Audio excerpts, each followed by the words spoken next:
O Sou da Paz Comenta dessa semana vai tratar de um caso bastante trágico, que foi a morte da menina Sofia num restaurante no Rio de Janeiro por uma bala perdida. Esse foi um caso muito grave, mas infelizmente ele não foi o primeiro e talvez não seja o último caso de mortes de criança por bala perdida no Brasil. E é importante usar essa situação para pensar em como minimizar e melhorar as políticas de segurança pública. As tragédias acabam sendo oportunidades para que as autoridades implementem melhores políticas de segurança pública.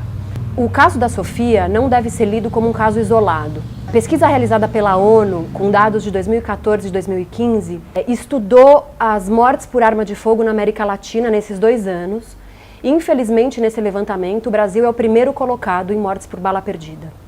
Do total das mortes por bala perdida em que as forças de segurança estavam envolvidas, metade estavam no Brasil.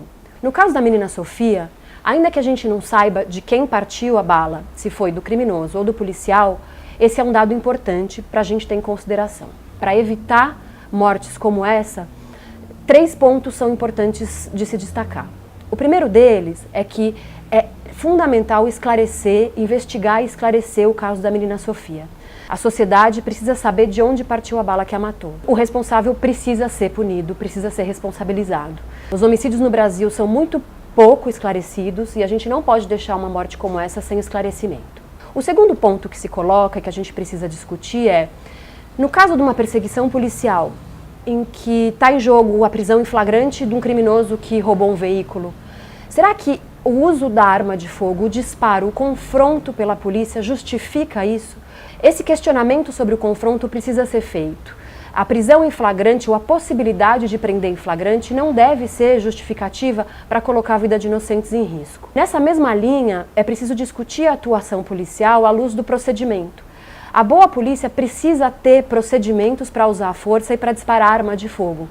Por exemplo, normas nacionais e internacionais estabelecem que a polícia não deve disparar em veículo em movimento, em veículo em fuga. Até porque dentro desse veículo pode ter um inocente, um refém. Se o disparo tiver que ser feito, tem que ser em último caso.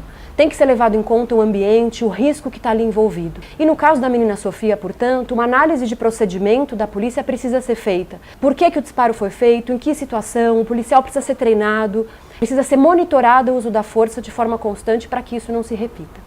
E por fim, é preciso também jogar luz na política de controle de armas de fogo. Se a gente está falando de bala perdida, estamos falando de armas de fogo em circulação. Então a gente precisa fortalecer a política de armas de fogo, de controle de armas de fogo no Brasil, para que menos armas vão parar na mão de criminosos e com isso a gente tenha menos situações como a da menina Sofia. Quem sabe assim, menos casos como esse se repitam.